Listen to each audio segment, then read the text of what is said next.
Hello everyone, welcome to BVLSI Design, lecture number 29F. Today we are going to discuss multiple output domino logic, that is model logic. Now the possible solutions to take care of charge sharing in domino logic are the use of keeper MOSFET, that is a bleeder transistor, or the use of model logic, it will precharge the internal node to prevent the charge sharing. Okay, so this is my general structure of a model logic. So there are two changes. We have added internal nodes are precharged using the precharge transistor MP2 towards the VDD level. And we have added one more NMOS structure over here in cascade. So if you see carefully, you have the first network connected like this, MP1 and your NMOS logic 1 and via the MN transistor. So this becomes your, along with your Vout, along with the static inverter, this becomes your one domino logic. Here we have, precharged the internal node also. So we have connected another transistor, MP2 precharge transistor, and in between we have connected another NMOS logic 2, F2. Okay, so we have two internal nodes X1 and X2. Both are precharged towards your using the precharge transistor, okay, towards the VDD level during the precharge phase. And we have applied a common clock. So a common clock is given as the gate terminal to both MP1 and MP2. Okay, so over here the expression goes Vout2 will be your G1 will be equal to F1. Your F1, remember, is the NMOS logic. Okay, so it consists of NMOS transistors. More than one input might be there, and your G2 will be F1 dot F2. Okay, your output Vout1 will depend upon whether all the transistors in the F1 logic, that is NMOS logic 1, are on or not. Okay, and we have internal node capacitor CX1 and CX2 present over here. Okay, now let us explain with an example what really happens. Okay, so when the clock is zero, both MP1 and MP2 transistors are on. That means my X1 and X2 transistors, X2 internal nodes, are precharged to VDD level. That means my VX1 and VX2 will be VDD. Okay, and that only means that my Vout1 and Vout2 will be logic 0. So that is what we have written over here. Okay, let me just expand this screen over here and let me take one more. Yeah, I think this is what we have written. So yeah, the internal node capacitor CX1 and CX2 will be charged towards VDD whenever your clock is equal to logic 0. Okay, whenever and Vout1 and Vout2 will be 0 volt. So whenever a clock makes a transition from 0 to 1, that is now, right now it is 1, we are in the evaluation phase. Now your every capacitor over here present will be subjected to a conditional discharge. Now, why conditional discharge? It depends upon your input state in the NMOS logic 1 and NMOS logic 2. Okay. Now, since the logic blocks are connected in series, your F2 will depend upon F1. Okay. So to understand this dependence, let us examine the behavior of the internal nodes into more details. Okay. So let's say suppose F1 is 1. That means all the inputs in the NMOS logic 1 are on. So which will allow the, you know, this is F2, I guess. Okay, this is F2. Okay, this is F1. Yeah, this is F2, I guess. So let's say all the inputs, logic blocks in the NMOS logic 2 are on. So what it will do? It will allow the CX1 level to discharge. Okay, CX1 will discharge.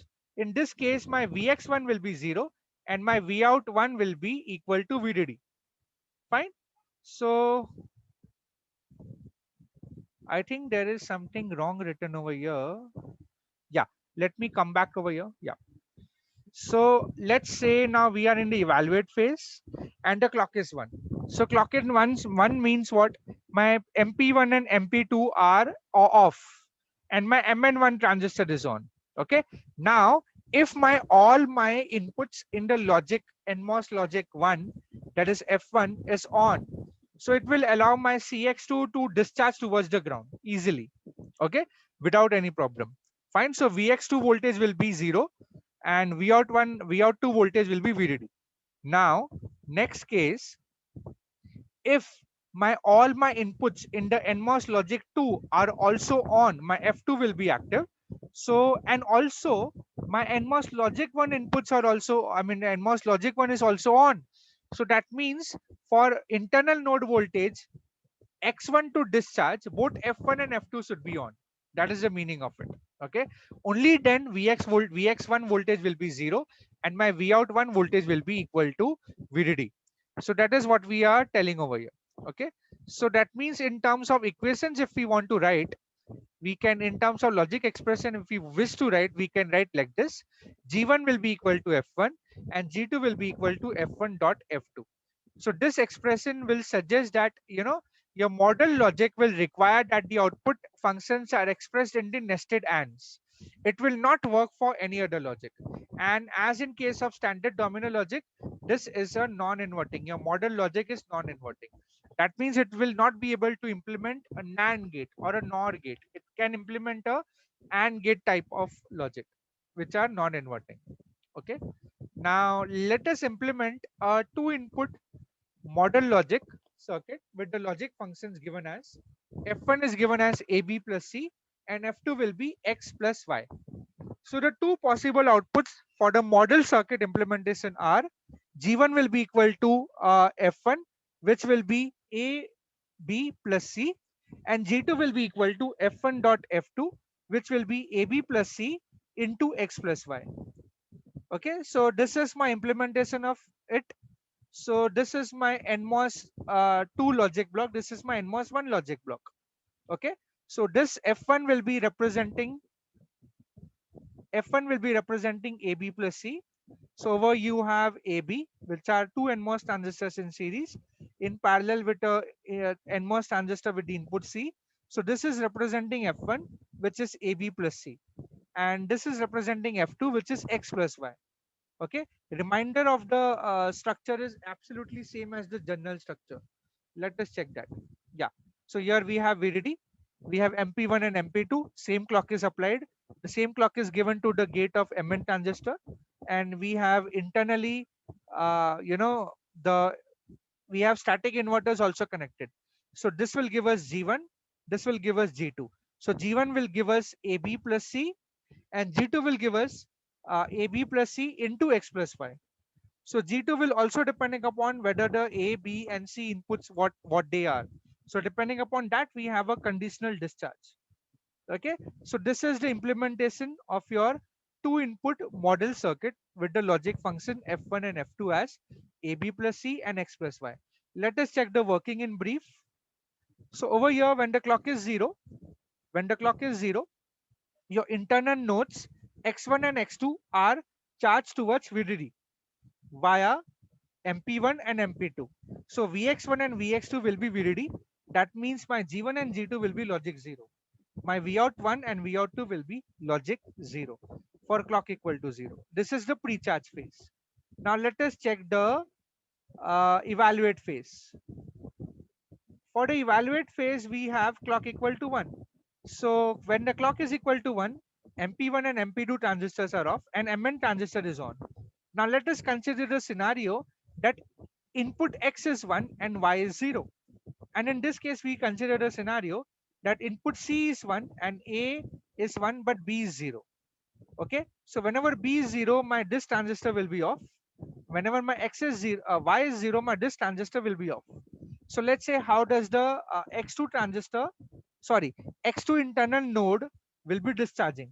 So X2 internal node will find one part over here to discharge via C and Mn.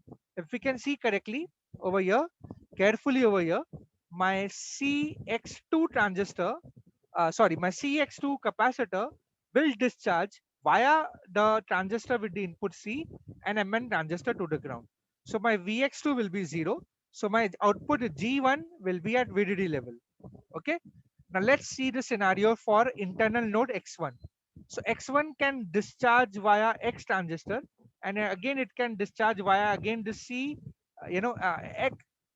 X1 can discharge via the NMOS transistor with the input X, and again it will discharge via the same part, the NMOS transistor with the input C, and again it will discharge via Mn. So you can see X1 transistor will be discharging via this part towards the ground. So Vx1 will be 0 and G1 will be 1.